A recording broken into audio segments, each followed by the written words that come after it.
Bien, bonjour à toutes et à tous, bienvenue dans notre petit jardin laboratoire. Euh, je vous présente cette planche qui ne ressemble pas à grand chose, mais qui est en fait une butte fleurie. Enfin, sa destination, c'est d'être une butte fleurie. Et c'est un espace dans lequel viennent prendre place des plantes découvertes sur le bord de la route, dans des poubelles, ou que je reçois ou que j'obtiens par échange. Et j'y ai placé, avec l'aide d'Étienne, des graminées, mais également la lavande de Florence, ainsi que d'autres plantes type aromates, type du sud de la France. Mais il y a également une soude, alors vous voyez les effets du vent. Je commence à les ressentir. Donc je ne vais pas tarder, je vais vous présenter rapidement les travaux qui ont été réalisés. Entre parenthèses, je vous montre les carrés potagers, dans lesquels voilà, les plantes poussent relativement régulièrement. La mâche a un petit peu de difficulté. Nous travaillons sans arrosage, je vous le rappelle. Et donc il y a quelques signes d'arrêt de croissance ou de dessiccation des plants. Mais dans l'ensemble, je veux dire que ça se porte relativement bien. Alors ces pommes de terre ont légèrement souffert des effets indésirables du gel, même s'ils sont recouverts par ces filets verts.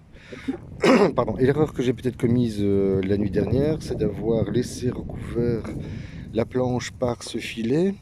Il a plu en début de nuit et sur le matin il a gelé. Et je pense que l'eau qui était sans doute fixée dans ce filet a dû geler au niveau de ces planches, de cette planche. Il faut dire que celle-ci n'est pas fermée sur ce côté, alors que d'habitude je les ai refermées.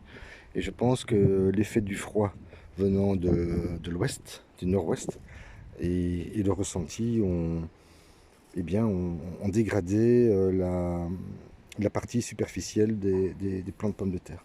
Mais je ne pense pas que ça devrait les atteindre profondément.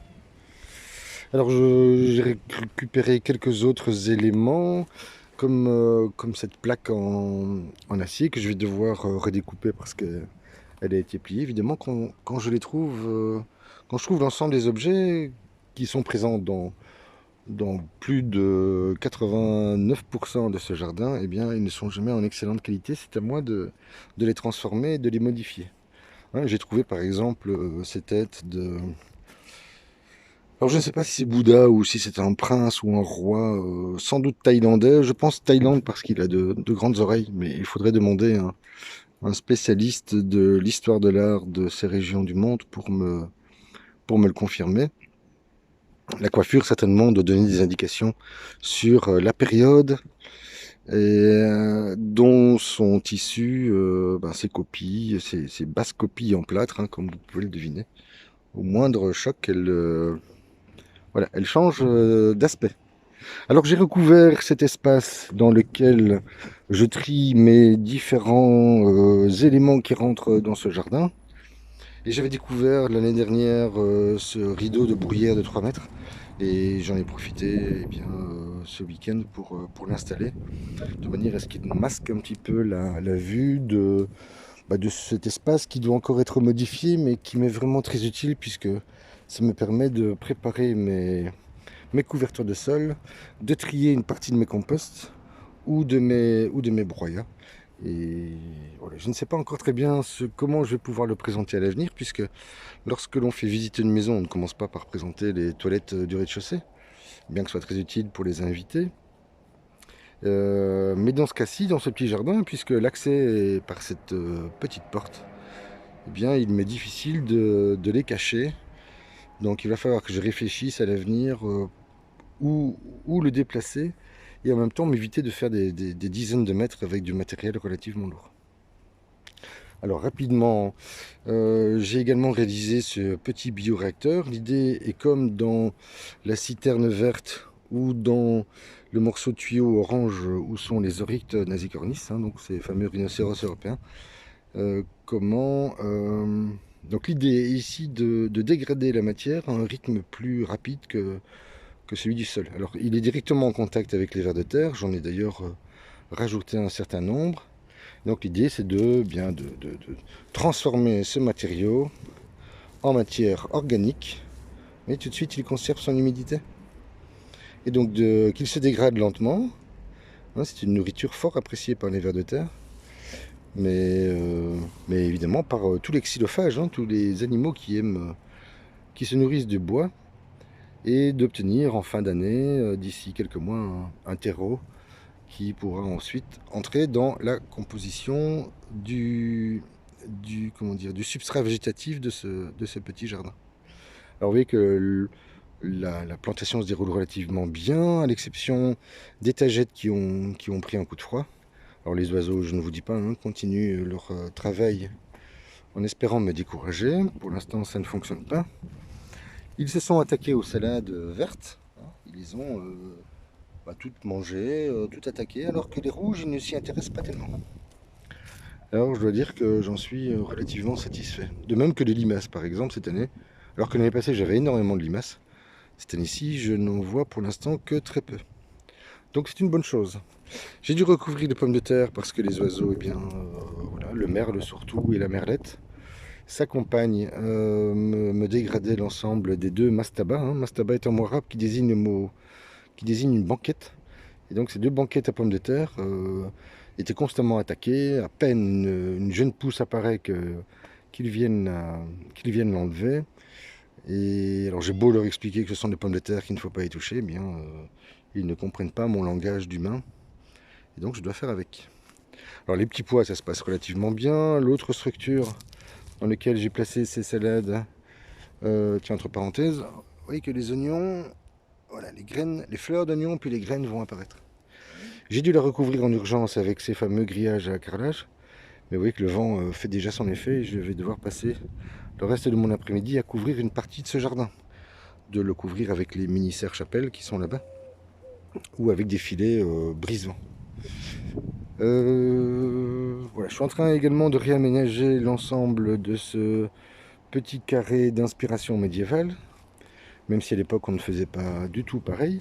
Et j'y ai notamment, après avoir découvert une grande quantité de mycélium sous ce bac qui enserre l'olivier, j'ai donc découvert une grande quantité de mycélium uniquement à base de bois et absolument pas de terre, sur toute la hauteur. Et je me suis dit que j'allais tenter d'y faire pousser des salades dans du mycélium. Je pense que ça pourrait réussir, mais nous observerons ensemble si l'idée est judicieuse ou pas. Avec les fraisiers se portent bien.